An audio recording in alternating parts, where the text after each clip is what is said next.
খুচরা বাজারে বেড়েছে সবজির দাম। এক সপ্তাহের ব্যবধানে ধনেপাতার দাম কেজিতে 200 টাকা বেড়ে বিক্রি হচ্ছে 400 টাকায়। এছাড়া কেজি প্রতি 10 থেকে 30 টাকা বেড়েছে অন্যান্য সবজির দাম। এ নিয়ে টাঙ্গাইলের পার্ক বাজার থেকে বিস্তারিত জানিয়েছেন সহকর্মী কাউসার আহমেদ। টাঙ্গাইলের বাজারগুলোতে বেড়েছে শীতকালীন সহ অন্যান্য সবজির দাম। আজকে টাঙ্গাইলের পার্ক বাজারে বাঁধাকপি বিক্রি হচ্ছে 70 থেকে 75 টাকা কেজি দরে। এছাড়াও ফুলকপি বিক্রি হচ্ছে 90 থেকে 95 টাকা কেজি দরে। বরবটি বিক্রি হচ্ছে 60 থেকে 65 টাকা কেজি দরে।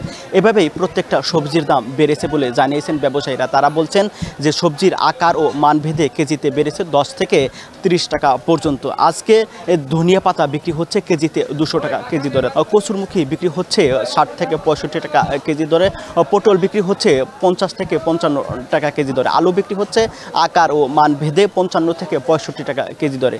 পেঁয়াজ বিক্রি হচ্ছে 110 টাকা কেজি দরে। ব্যবসায়ীরা বলছেন যে টাঙ্গাইলের বাজারগুলোতে সরবরাহ কমে গিয়েছে। এর কারণ হিসেবে তারা বলছেন যে গত কয়েকদিন আগে যে বৃষ্টি হয়েছে, সেই বৃষ্টির কারণে টাঙ্গাইল ও উত্তরাঞ্চলের যে সমস্ত জায়গা থেকে সবজি আসে সেখানে ব্যাপক ক্ষতি হয়েছে। সেই ক্ষতির কারণে বাজারের সরবরাহ কমার কারণে সবজির দাম বেড়েছে। তারা জানিয়েছেন যে যেহেতু আগামীতে শীত মৌসুম, তো কয়েকদিনের মধ্যে এই আগাম শীতের যে সবজি রয়েছে সেগুলো আরও সরবরাহ বাড়বে, তখন দাম অনেকটাই কমবে। তো এই ছিল টাঙ্গাইলের পার্ক বাজার থেকে সবজি বিক্রির সবশেষ তথ্য।